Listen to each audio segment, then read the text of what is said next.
Hey everyone, Graham here. So, let's dive right into today's market mayhem. The stock market took a massive hit today. I'm talking about a 1,700-point plunge in the Dow Jones Industrial Average, down 4.3%. The S&P 500 wasn't spared either, dropping 4.8%, marking its worst week since 2020. And the Nasdaq, it tumbled 5%, officially entering bear market territory. Now, why did this happen? Well, two major factors played a role. First, China announced retaliatory tariffs on all U.S. products, a hefty 34% starting April 10th. This was in response to tariffs imposed by President Trump. Second, Fed Chair Jerome Powell warned about higher inflation and slower growth due to this escalating trade war. Investors freaked out, moving their money into safer assets like government bonds. The 10-year Treasury yield fell to 3.9%, near its lowest since October. Economists are now worried about a potential U.S. recession.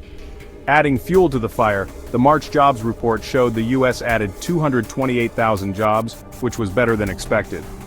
But this positive news got completely overshadowed by the trade war fears.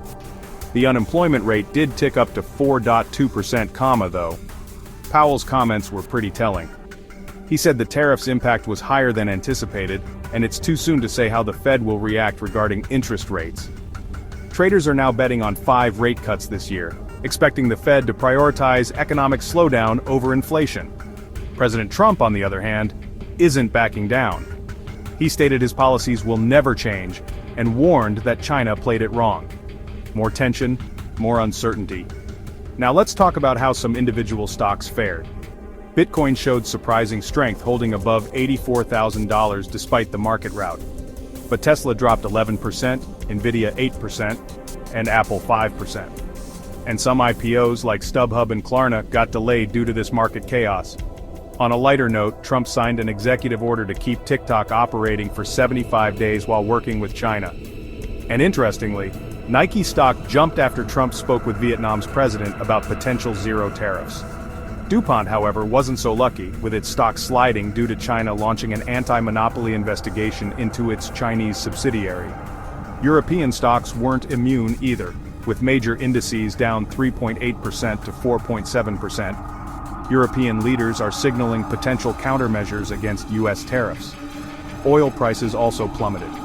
WTI down 8%, Brent down 7%, reaching 2021 lows due to demand concerns and an OPEC plus production increase.